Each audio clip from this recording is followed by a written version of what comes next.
Okay, so the first thing we did to replace this seal here is we ended up bolting this tail shaft assembly to the back of the transmission so that we had some leverage, and then just took a big screwdriver or pry and pried that out.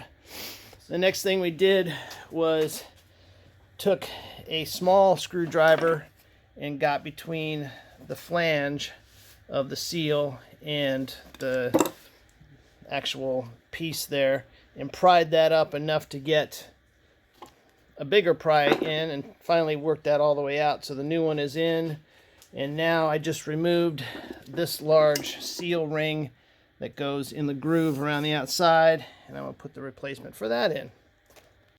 Seal is on here.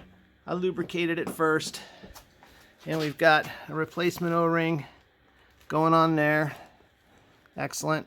So we'll throw the old one out, and we won't put a new one on this.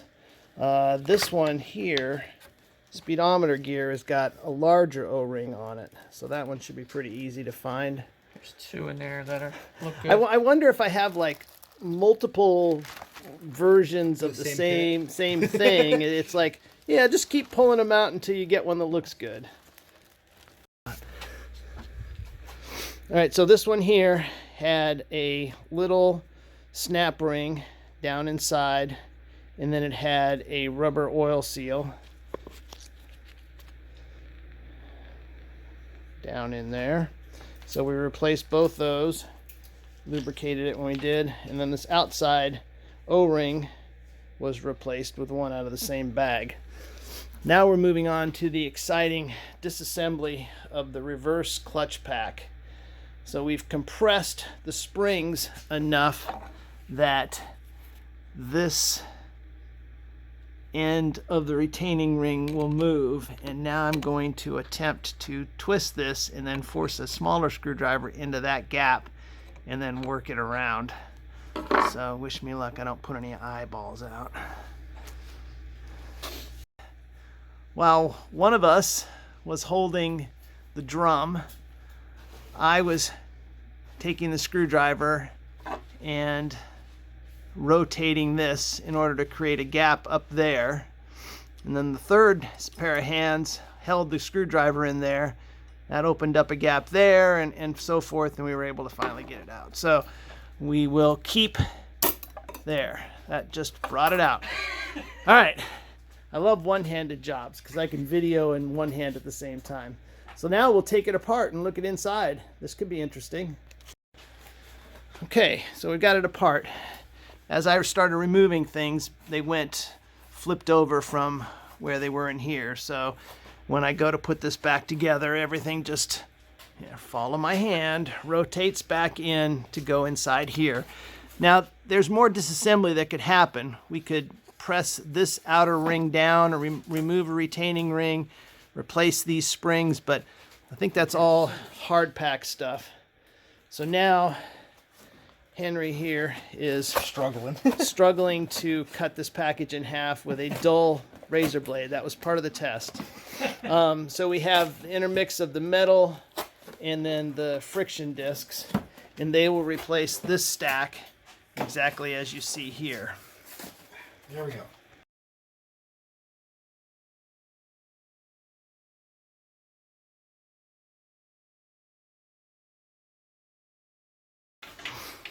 All right, so what Henry is doing is he is dropping what we discovered were drive rings and reaction rings down the center after the first spring cushion ring, which is a Belleville washer.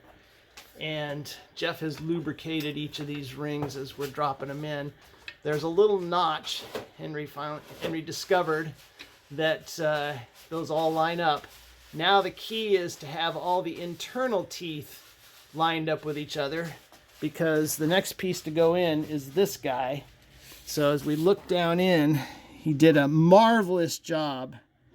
I think we have a fighting chance. We had to line these plates up dead nuts so that when that ring gets slid over, all of those grooves line up with all of the tangs down in there. So I think we're pretty good. The reason we had to do that on the front is that this ring here won't go over well, it won't allow it to be installed. So put the ring down in, that locks everything in place. So it's got to be dead nuts before we put the ring in. So we'll put the ring in now and see if we can do this in one fell swoop. Fortunately, putting the snap ring in, which took 4 hands, 4 screwdrivers, we got that in. It did not lock the plates, so we were able to rotate them enough to get the ring gear now in. The ring gear rotates. So now I'm working backwards to install this assembly here, and that had a washer and the thrust bearing. So the thrust bearing, yeah, I'm gonna have to look and see. That doesn't make sense to me that thrust, it's got to be a washer and a thrust bearing. Like, oh, the thrust bearing has got exposed on either side, so ignore that. All right, so that's in, and then the thrust bearing runs on this surface, so we can push this in next. Who would have thought? All right, so in order to install the shaft, stuck all the way through and still keep the transmission vertical, drilled an 1.25 inch hole in the plywood, and the shaft extends out the bottom. So now we can go back to reassembling down in there and on to the next step. Let's see what the next step is. We just installed the planetary gear, and now we move into servo assembly. Not sure what that is, but I think we'll find out. Next thing we did was we installed this servo. Don't take the servo assembly apart in order to put in the lip ring. It just pulls off from around the diameter. I don't know if there's a picture here. There's not. It's underneath here. Anyway, there is a seal on the cap. There is a lip seal on the servo body. Just lubricate it well, shove it in. We used the weird vice grips, I'm sure it's got some name, to compress this, which fights against a spring. At the same time, you need to make sure that this slot is oriented, well, with the case in this orientation vertically. Then the band, I think they call it the low band, goes in. What we did was we backed off the adjustment screw, and we then installed this plate here and then this plate here, following what the orientation from the manual was. And then we slid in this drum assembly here, so that has to line up the sun gear with the planet gears, and at the same time you have to hold this band up because it sits up higher. So I think we're on to whatever the next step is. We've got the gasket on. Instructions say 2 guide pins which will align this pump assembly to where it needs to be in the housing, but I don't have those, so we're going to eyeball it and then use screws to get us in.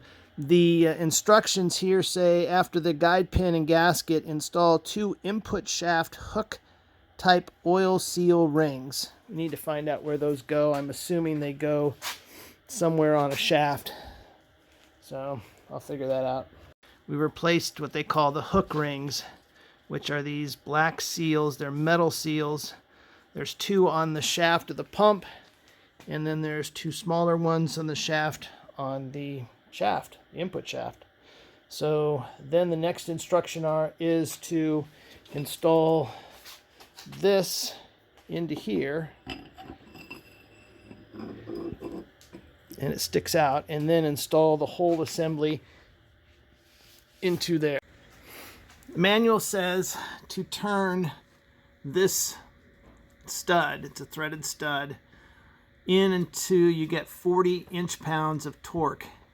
And so we did that, and then it says back it out 4 complete turns, and then hold it and turn the lock nut down. So we did that.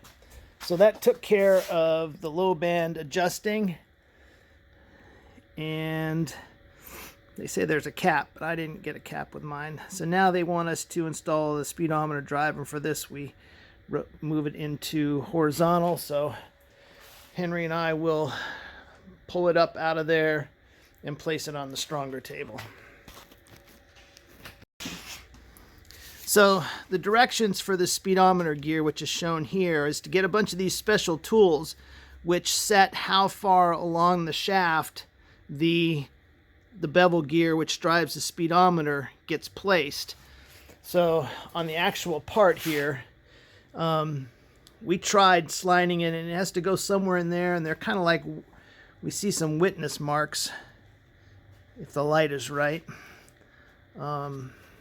And we're trying to slide it up to that and tap it in, but unfortunately it is not moving. So break out the flame and hopefully heat it up well enough to get it to slide into position.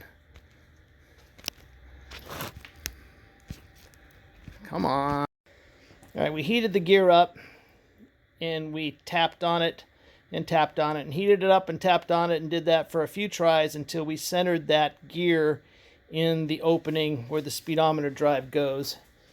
Here is the speedometer drive, nylon gear. That's a very hot ring gear on there, so we're hoping the next step isn't install this, because then we would just melt it. So we will move on. We looked back at the video that I took of disassembling, and we determined that the orientation of this plate had the gasket down. We also had that confirmed because the old gasket was still stuck there. We pulled it off, cleaned up the surface, put the new gasket on, put a layer of this transmission assembly lube down on both sides, and then we also saw in the video that this plate gets put down, and now I'll find in the manual what the torque is, and we'll torque those screws. And then we'll move on to Henry discovered what this set of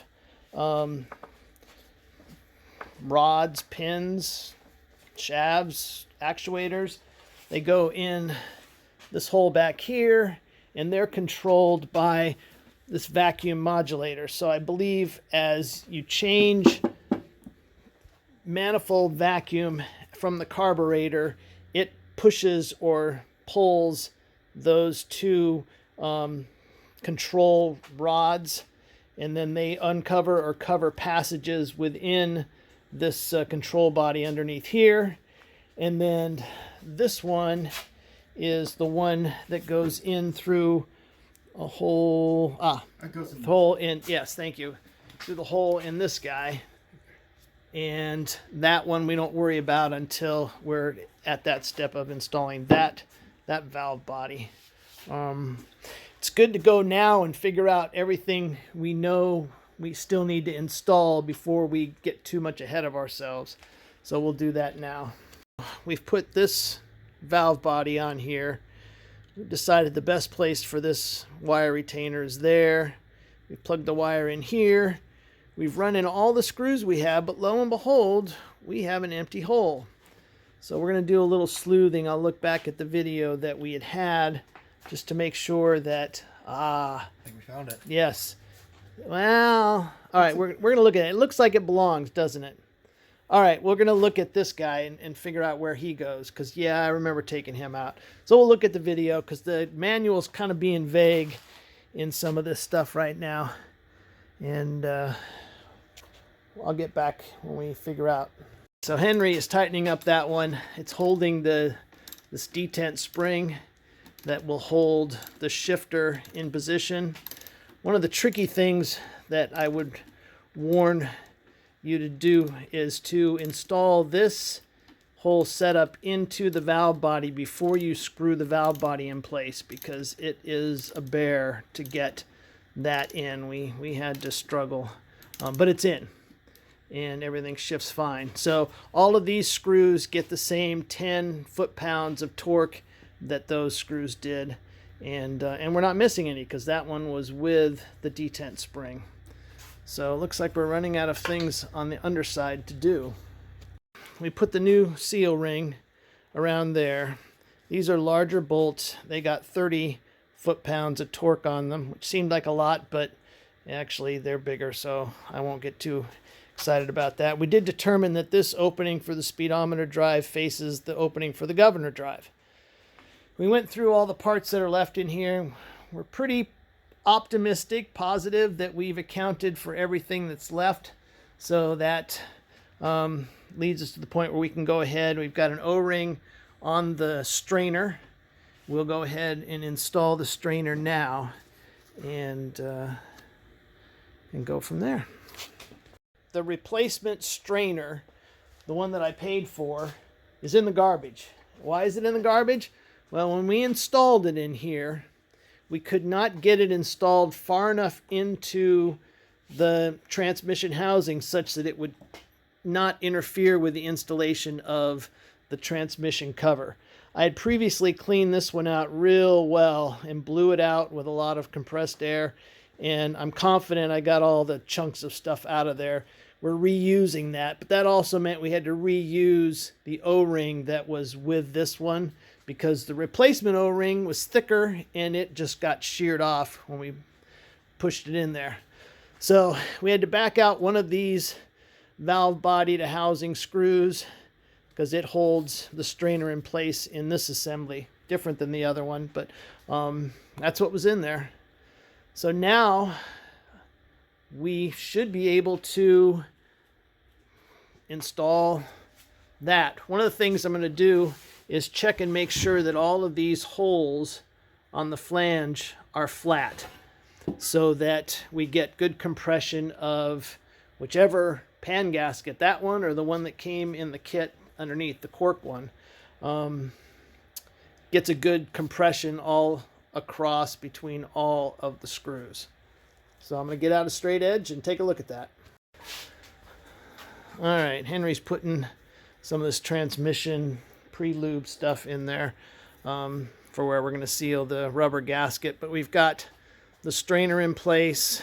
We were able to tap that pipe that feeds the strainer into its location. We did a test fit of the cover, and what we found was that you can kind of see there are dimples in here. They were a lot worse before, but I've gone and straightened out the bottom of the pan. It was actually interfering with the strainer here.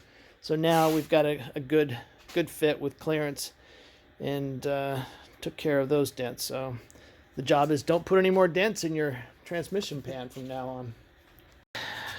These are all torqued down to the 10 foot-pounds that seem like most of these screws that are driven by half-inch socket get.